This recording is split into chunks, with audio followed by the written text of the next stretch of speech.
안녕하세요 여러분, 야매풀모입니다. 오늘은 고 언어 거의 마지막이죠. 투 오브 고의 거의 마지막 동식성 프로그래밍을 공부할 때가 왔네요. 요 마지막 문법 공부가 끝나면은 아직 정확한 계획은 세우지 않았지만 여러 가지 프로그램들을 만들어서 한번 코드 리뷰도 하고 하는 그런 식의 진행을 좀 해볼까 해요. 뭐 그 상황에 그러니까 그 프로그램을 만드는 거는 뭐 고 언어뿐만이 아니고 다양한 언어들을 가지고서 좀 얘기를 해볼까 하고요. 좀 후의 이야기고 어쨌든 간에 요번에 고 언어 공부 자체는 투 오브 고 문서를 끝까지 한번 보기로 했으니까 요거는 어쨌든 간에 마무리 좀 지려고 해요.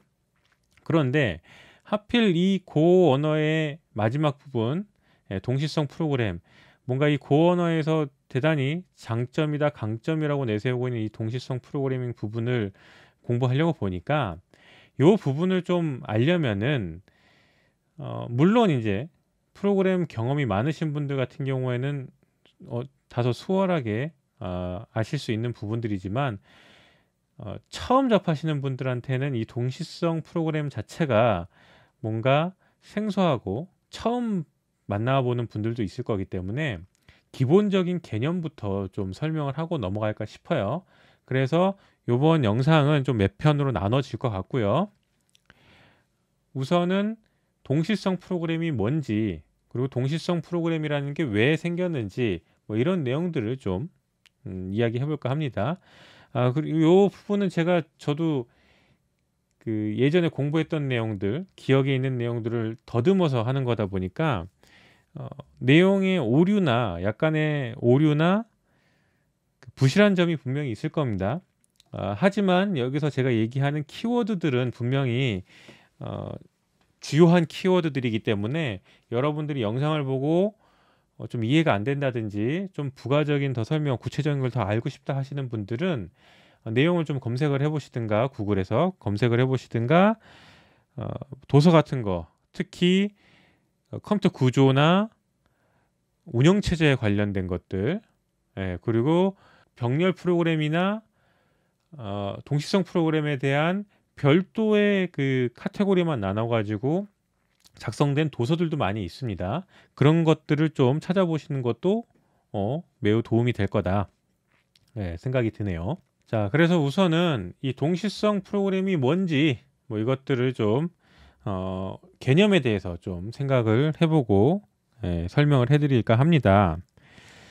자, 우리가 프로그램이라는 게 그러니까 일련의 작동을 자동으로 진행하는 것이죠. 프로그램이라는 게 그냥 단순하게 우리가 생각을 해보면요.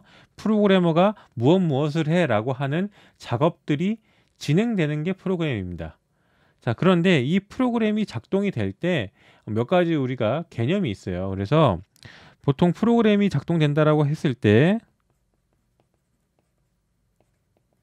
순차성, 그러니까 순차적으로 처리되는 것, 그리고 고언어에서 지금 그 내세우고 있는 동시성, 그리고 병렬성이 있습니다. 자, 요 개념 자체를 그냥 하나씩 설명을 드려보자면은, 자, 순차성이라고 하는 거는 말 그대로 순차적으로 처리되는, 시퀀셜하게 처리되는 방식을 이야기를 해요. 그래서 뭐 작업이 첫 번째 작업을 하고 두 번째 작업을 하고 뭐 이런 식으로 순서대로 진행되는 걸 순차적으로 처리된다, 절차적인 프로그래밍이다, 뭐 이런 식으로 이야기를 합니다. 그리고 동시성이라고 하는 거는 병렬성이랑 좀 유사하다 보니까 이 혼용돼서 사용되는 경우가 굉장히 많아요. 근데 분명히 이 동시성과 병렬성은 다른 개념이기 때문에 여러분들이 잘 알고 계셔야 될 필요도 있습니다. 자, 어, 동시성은 여러 가지 일을 한꺼번에 처리하는 녀석이다. 자, 여러 일을 동시에 처리한다. 그럼 병렬로 처리하는 거는 뭐냐? 병렬로 처리하는 거는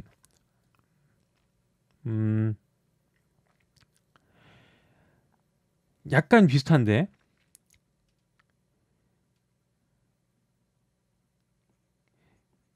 여러 일을 각각 처리한다. 근데 각각 처리하는데 얘도 동시에 처리를 하죠. 이렇게 말로만 설명하면은 조금 이 개념이 헛갈릴 거예요. 사실 이게 이런 부분이 있다 보니까 혼용되거나 혼동돼서 사용되는 경우가 있는데 그림으로 표현을 하자면은 동시성은 한 명이 자 은행 같은 창구를 생각을 해보죠. 은행에 창구가 하나가 있는데 여러 사람들이 줄을 서 있는 겁니다. 이런 식으로요. 그리고 이 은행 창구에서는 하나의 은행 창구에서는 이 여러 사람의 번호표를 다 각자 들고 있겠죠. 이 번호표 들고 있는 사람들을 이거 한 명, 요거 한 명, 요거 한 명, 요렇게 이런 식으로 해서 한꺼번에 동시에 처리를 하는 이런 상황을 동시성이다라고 생각하시면 될 것 같아요. 그리고 병렬성이라는 거는 얘도 여러 가지 일을 각각 동시에 처리를 하는 거긴 하지만 얘 같은 경우에는 은행으로 치자면은 창구가 두 개가 있고 두 개의 어떤 작업 순서를 동시에 처리를 하는 겁니다. 이런 식으로요. 예. 그래서 약간 개념이 다르다라는 부분을 여러분들이 우선 알고 계셔야 될 것 같습니다. 자, 근데 왜 이런 개념이 생겼냐? 자, 이 이유는 컴퓨터의 작동 방식부터를 우리가 좀 생각을 해봐야 됩니다.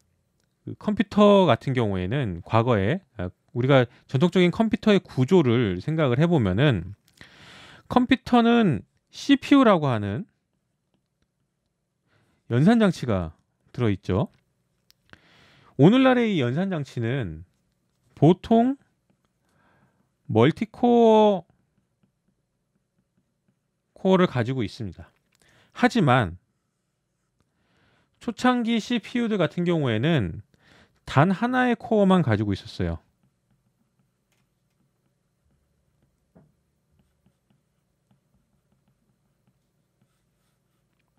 이 이야기는 무엇이냐면은 원래 CPU란 녀석은 이 하나의 코어가 한 번에 한 가지 일씩밖에 하지 못했다라는 겁니다. 하지만 이 한 개의 코어라고 하지만 컴퓨터가 점점 발전을 하면서 이 한 개의 코어의 성능이 발전을 하면서 한 번에 한 가지의 일만 하기에는 대단히 비효율적인 상태가 됐어요. 이왕 이렇게 된다라고 하면은 우리는 실제로 사용을 할 때 컴퓨터를 사용을 할 때 이것저것 동시에 하고 싶잖아 라는 욕구도 있는 데다가 이 코어의 성능이 발전을 하면서 CPU가 쉬는 시간도 생기는 거예요. 그러면은 이 하나의 프로세스로 여러 가지 일을 다 할 수 있게 하면 되지 않을까? 여유가 생겼으니까. 자, 그런 개념으로부터 시작돼서 만들어진 게 동시성 처리입니다. 네. 그래서 실제로 어떤 식으로 처리가 되는 거냐면은 CPU란 녀석이 이전에는 이렇게 선형으로 하나의 일들을 처리를 했다라고 하면은 뭔가 이 일들을 처리하다가 여유가 생기는 거죠. 성능이 좋아지다 보니까. 그러면 잠깐 다른 일을 처리하고 돌아오는 겁니다. 자, 이거를 반복하는 거죠. 이게 워낙 빠른 속도로 점점 CPU가 발전을 하니까 이걸 무척 빠른 속도로 하면은 마치 실제로는 순차적이지만 이것 했다 저것 했다 순차적으로 하는 거지만 사용자 입장에서는 동시에 처리하는 것처럼 느껴지게 되는 거죠. 자, 어느 순간 한계가 왔습니다. 어느 순간 이 한계가 와서 더 이상 코어의 속도를 올리는 거는 효율적이지 못하다라는 판단이 내려진 거예요. 기술적으로도 힘들다. 자, 그럼 어떻게 처리를 할 것인가? 그러면 그 고민을 하다가 나온 게 바로 CPU의 병렬 처리, 멀티코어의 시대가 온 거죠. 자, 그래서 멀티코어의 시대가 오면서 병렬 프로그래밍이라는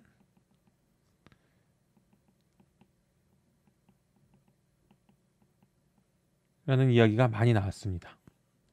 그래서 여러 개의 CPU가 동시에 프로그램들을 실행을 하게 된 거죠.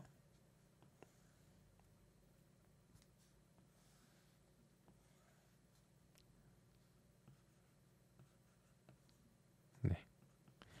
그리고 이 여러 개의 코어가 동시에 프로그램을 실행을 하면서도 각각의 코어는 아까 우리가 봤던 동시성 작업도 할 수 있게 된 겁니다. 그렇기 때문에 요 병렬성이라는 개념 안에는 동시성이라는 개념도 포함이 되어 있다라고 이야기를 드리는 겁니다. 자, 그러면은 이러한 동시성, 병렬성을 컴퓨터가 처리를 할 때 실제로 프로그램이라는 녀석은 어떻게 관리되고 어떻게 처리되고 있는가? 그걸 한번 알아보도록 하죠.